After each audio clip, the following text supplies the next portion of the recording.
Before I start the video, let me just say I am very congested in this video. I woke up so sick this morning. I have a headache. I might have a fever. I don't know yet, but I'm just so congested. So just bear with me on this. Hope you enjoy the video. Yo, what is going on, guys? It's your boy Georgie Velasco, and today is not a soccer alert. Today I'm starting my series called What If I Told You. This series is based on other YouTubers soccer related coming onto my show.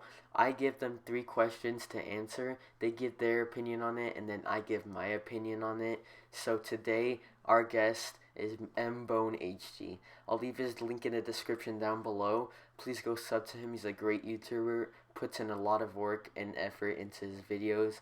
If you did enjoy the video, please drop a like on it, and let's get right into the video. So, first question. What if I told you that Antonio Conte had asked us Fabregas to leave Chelsea? That's a good question. I mean, Fabregas is a very valuable player, so I don't think I could see that happening. But, I mean, if he came in and said, like, Fabregas, I want you to leave, I guess Fabregas would leave. I think that'd be really dumb, but I don't agree with that. I don't agree, especially when a manager first comes in. I don't think he should. I mean, it's one thing if it's like a shitty player, but we're talking Fabregas right here. Fabregas is a great player, so I don't think that would be right. Hopefully this is not true because I actually like Fabregas. I follow him on Snapchat. Seems like a really cool guy. So Antonio Conte is a very delicate manager in my opinion. So if this was true, then I think Fabregas would probably go back to Barcelona to make the squad stronger and stronger as it is. I think that if he was to leave, Chelsea would maybe become a little weaker on their side. To replace him, it'd be Matic, so they'd probably be playing a 4-3-2-1. Um, so if this happened, Barcelona would be very strong, but I think Real Madrid would pound them because Fabregas does not have the defensive tactics as Sergio Busquets or Xavi like he did, or Andres Iniesta, and so for that reason, I don't think that it would help Chelsea as much as right now. But let's jump right into the second question. Let me just pull this up. It says, second question: what if I told you that Loic Remy was about to go on loan to Crystal Palace? Would it be good or bad? Why? I think that's a great move for Crystal Palace. I think Remy is very underrated. Remy's one of those players that, like, at times it's brilliance, and then other times he just doesn't really do much. But I think if he was like one of the main centerpieces of a team, because I mean right now Chelsea's just, I mean, there's so many stars on Chelsea, but like if we're talking he goes to Crystal Palace, I mean, he could be one of the center of attentions. I think he could be incredible. That'd be a great move. I know I'm a West Ham fan, man. I'd take Remy any day of the week. Any day of the week. Over Andy Carroll, any day of the week. I mean, Andy Carroll's still a beast, but, you know, I still would rather have Remy. Loic Remy just went to Crystal Palace about 4 days ago on Monday or Tuesday. So this means that they have Connor Wickham, Loic Remy, and Christian Benteke. So this is a strong attack force. I think Connor Wickham could use a little work and practice. Christian Benteke is very qualified for Crystal Palace.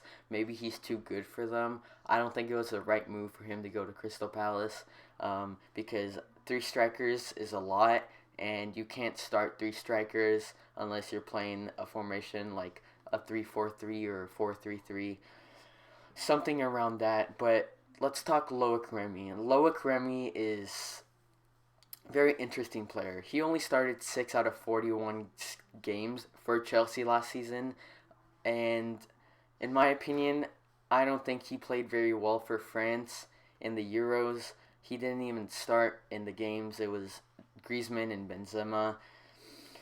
But if if they were interested in Remy, which they already bought him on loan, then I think Remy would be a great option to start, and then Christian Benteke would come on the 60th minute, and they just change out throughout the season.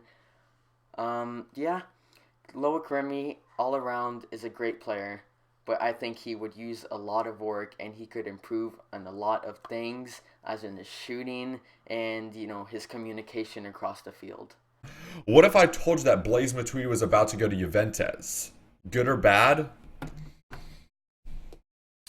That's a good question because they did lose Pogba, so I guess Matuidi. I mean, Matuidi has like the defensive ability that Pogba has, but he obviously does not have the offensive talent.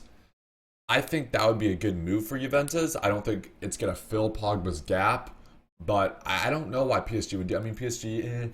I don't know. Do they play Deemer? I don't know if they play Deemer on the right wing, or if they play in the midfield. But Matuidi, ever since Matuidi's always been like PSG. When I think of PSG, Matuidi's one of the first players that pop in my head. But I guess that could happen. Anyway, guys, thank you so much for having me on the channel. I'll see you guys soon. If you guys have not subbed or liked the video, make sure you guys do. Take care. It's been your boy Mbonehd. We'll catch you guys later. Peace. So, in the winter, this could possibly happen. Blaise Matuidi to Juventus for 35 million euros on a 3-year contract. Would this be good or bad? Now that Pogba has left Juventus, I think he would fill in the gap very, very well.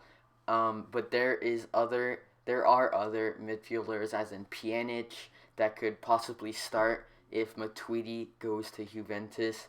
Personally, if he went to Juventus, then PSG would have to fill up the gap with someone like Rabiot or Pastore, not Di Maria. Pastore would be a great addition to the starting lineup, but personally, Blaise Matuidi would not fit in Juve very well. If you did enjoy the video, please slap a like on it. If you have any questions, leave it down in the comments below. If you're new around here, please subscribe. Thank you for watching. Thanks for Mbone for being on my show. Georgie Velasco, most reliable source on the internet. Peace.